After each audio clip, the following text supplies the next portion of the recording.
Well, morning everyone and welcome to another video.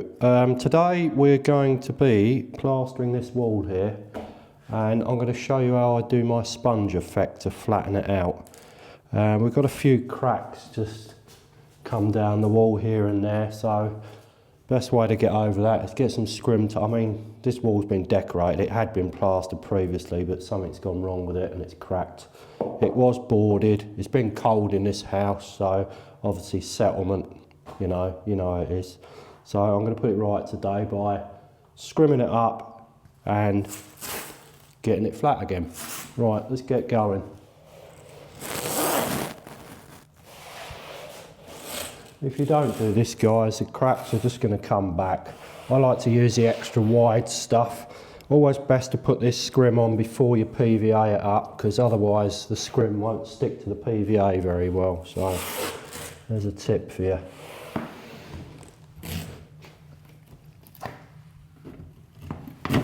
Just got to look very carefully over the wall, make sure you get them all. There's the next one coming down here, look exactly where the board meets.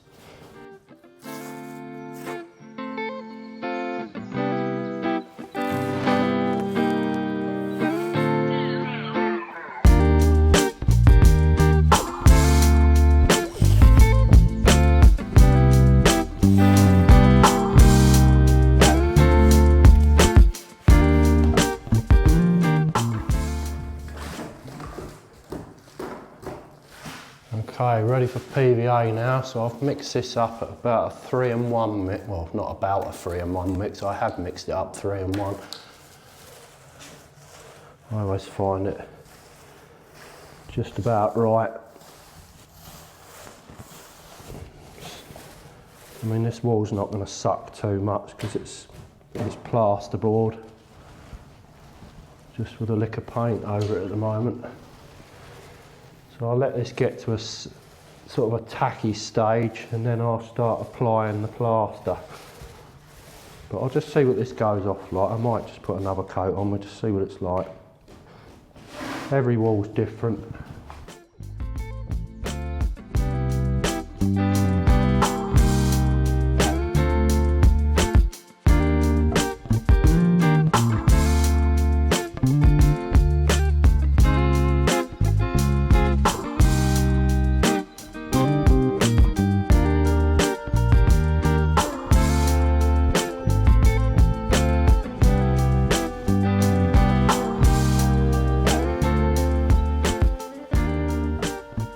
Quick tip when you're applying the PVA, once you've loaded your roller up, start at the bottom and go upwards, because what happens is all the PVA sticks to the top here as it's going up, if you know what I'm saying, so it doesn't splash down. Whereas if you just come down, it will just roll, it will just drip down and run everywhere.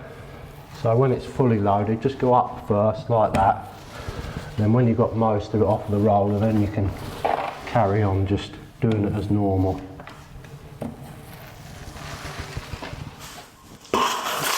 Right, it's ready to go on now, so I start, if you're right-handed, start from the left and work your way to the right.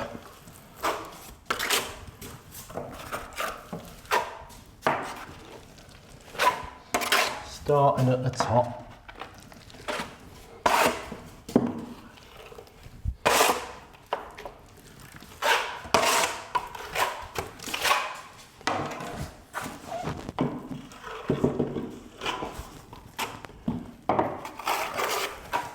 You're only putting the first coat on, sort of.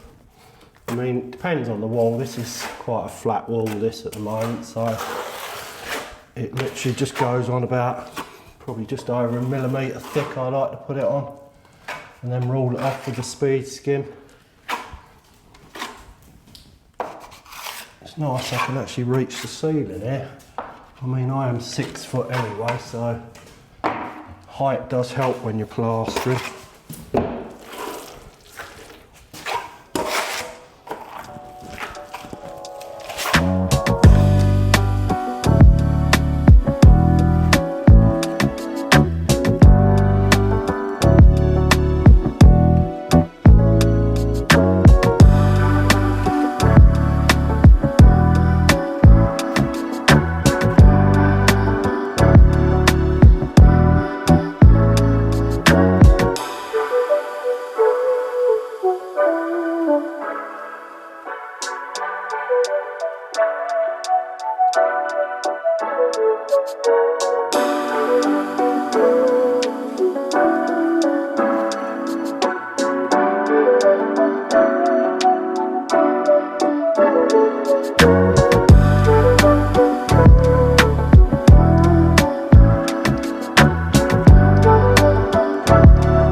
I've literally mixed this up, one bag to about, I usually do about 12 litres of water.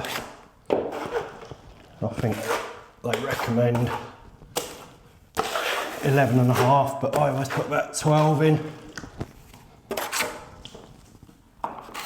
I like to break the rules.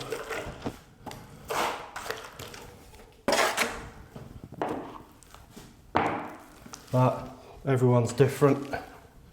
Everyone will tell you how to do it, but that's how I do it. No doubt there'll be a few people in the comments telling me.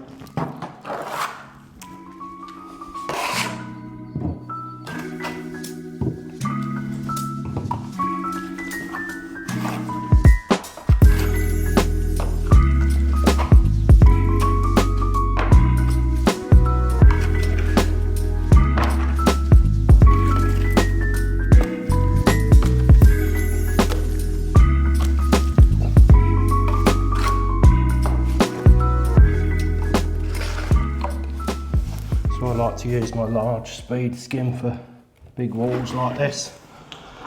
You can just get a lovely finish on it, lovely and flat. Look at that. Just go up from the bottom, get that sorted first.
Trying to keep it a lot thinner down near the skirting board because I don't want it coming out protruding.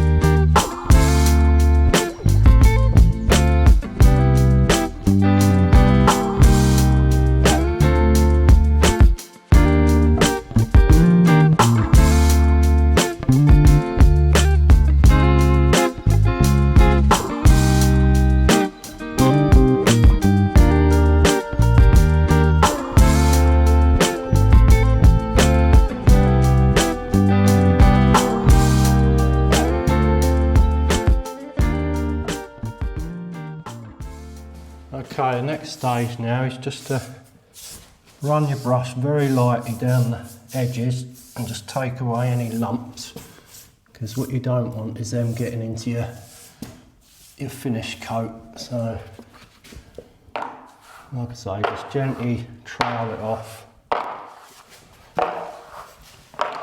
Take any bits out of the way. You're not actually touching the plaster too much if you can help it, just literally the lumps that are on the ceiling, basically, and right in the corner.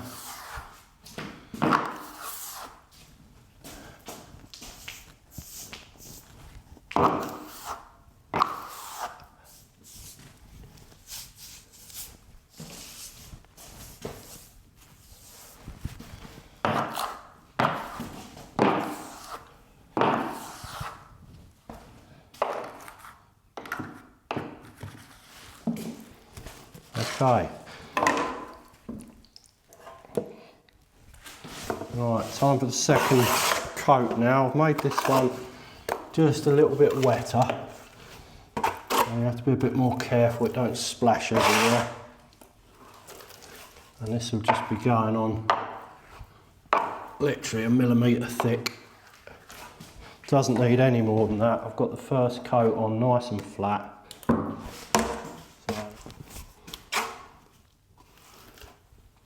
So what I like to do is get a load up near the top, and you can just take it away and bring it down from the ceiling. You haven't got to keep loading it on your hawk then.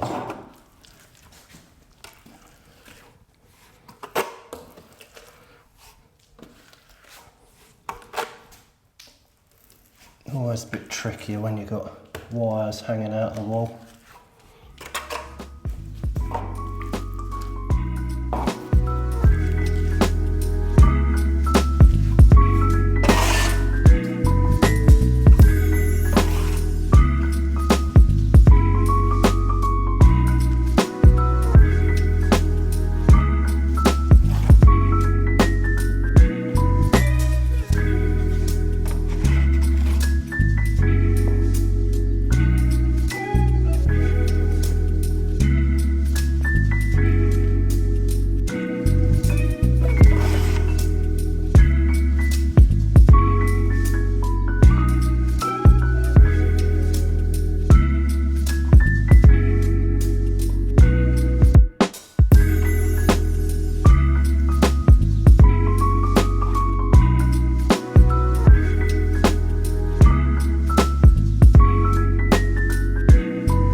Just run the speed skim up it lightly just to take all the lines out, quicker than doing it with a trowel, and also it's flattening it again.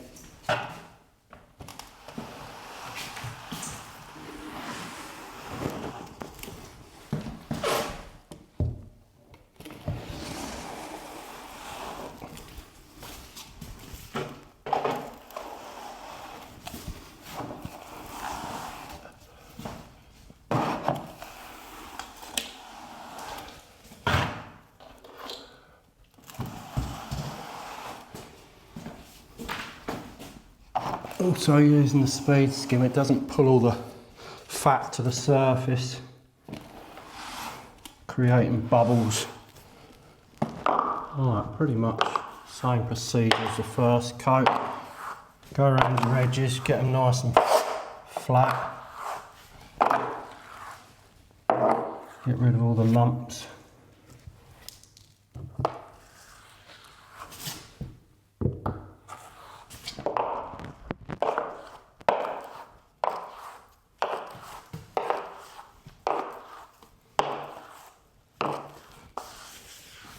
Okay, that's it now. I'm going to give that 10 minutes while I clean my bucket out, and then I'm just going to give it the sponge effect, which I will show you. Time to clean bucket again. So what I'm doing now, guys, is I'm giving it a light mist. I'm starting up this end because it's drying out a little bit quicker here, so just get a light misting of water on there.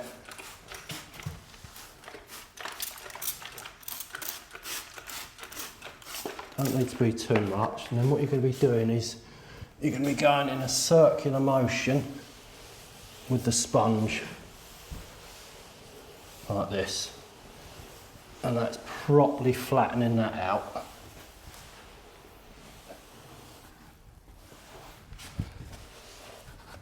Come down the edges of it with it as well. Doesn't need too much water, just a light misting of it. This is a fine sponge, this one, but it's important you go in that figure of 8, keep it moving.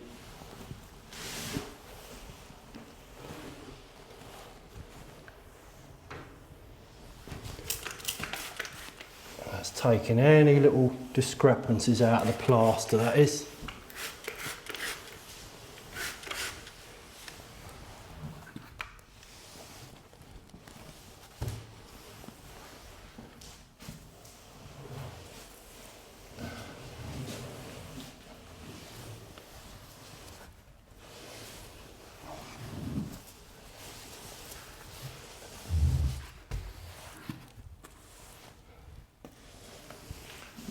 So once you've sponged it on, let it just go for a little bit, and then you can go over it with your fine trowel and just take the sponge marks out.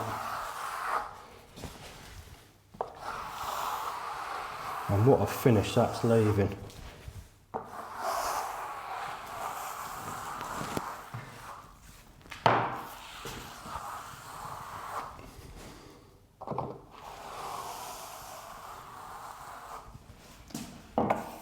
Well, we're getting to the final stages now, just taking any little holes out anywhere and just cleaning the edges up, ready for its final trowel.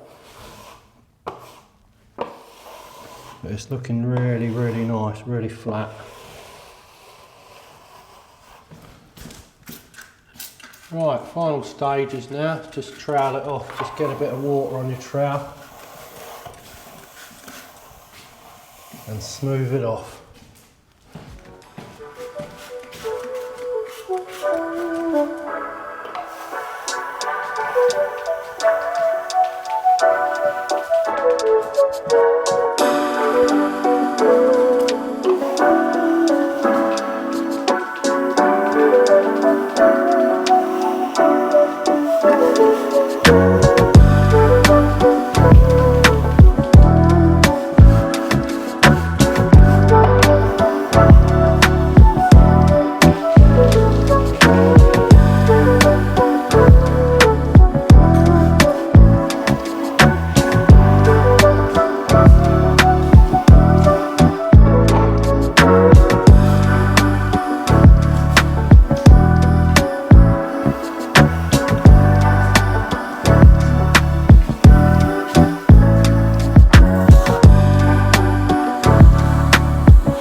Oh, there you go guys, that's the wall completed now. It's taken a few hours, but it's looking good, it's looking nice and flat, and that's how you do it with a sponge. Quite a good technique, I've been using it for years actually. It just flattens it out that much better, even after putting the speed skim over it. You still get that odd little discrepancy, but by doing that figure 8 motion with a nice big float, it just gives you that extra bit, and it just flattens it so much and just gives you a beautiful finish once you put the fine trowel over it. Yeah, so if you liked the video, give it a thumbs up, give it a like, and if you learnt something out of it, well done. If you didn't, you ain't been listening. See you on the next one guys. See you later.